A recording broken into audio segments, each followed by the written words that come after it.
les survivants de la jungle urbaine. Ici, Chuck Actu, le seul journal où on traite l'insécurité avec un peu de sucre et un gros glaçon d'humour noir. Aujourd'hui, pompiers en mode Fortnite, rodéo sur la plus belle avenue du monde, évasion au tribunal comme dans Prison Break, mais version Lidl, et un cambrioleur qui confond bar à cocktail et chambre d'hôtel. Let's go. Gravelines Nord. 6 pompiers viennent sauver un bateau en feu. Jusque-là, normal, sauf que des migrants décident de les accueillir avec des cailloux. Résultat, pare-brise pété, camion cabossé et 0 blessé, heureusement. Le syndicat des pompiers est furax. Trop, c'est trop. Oui, un peu comme les pubs pour les assurances sur YouTube, à un moment faut que ça s'arrête. Le maire, lui, veut plus de flics sur place. Prochaine étape, casques intégrales pour les pompiers, ou alors un abonnement à Mario Kart pour s'entraîner à esquiver les projectiles. Samedi soir, une cinquantaine de types débarquent sur les Champs-Élysées en quad et en bagnole sous protoxyde d'azote. Oui, le gaz hilarant. Sauf que là, les seuls à rigoler, c'est les vendeurs de pièces détachées. Les flics interviennent vite, mais ça rappelle que l'avenue, autrefois glamour, est devenue le Disneyland des rodéos urbains. Petit rappel, après la victoire du PSG en mai, vitrines pétées, voitures cramées.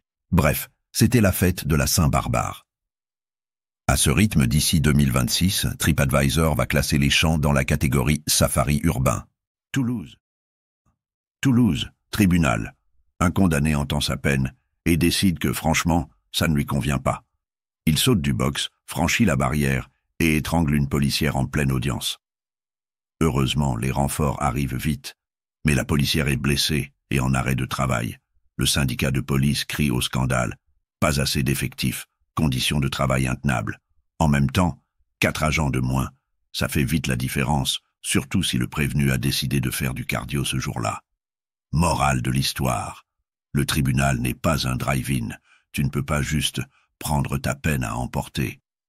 Nice, 4h20 du matin. Un type de 37 ans, originaire du Tchad, déjà condamné.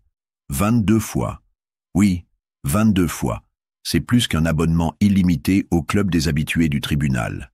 Il force la baie vitrée d'un bar, saccage tout, vole alcool, carte bancaire, chéquier, et repart tranquille.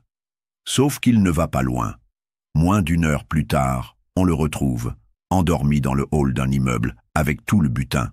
En gros, c'est le seul braqueur qui passe du mode GTA au mode sieste maternelle en moins de 60 minutes. Verdict, 12 mois ferme.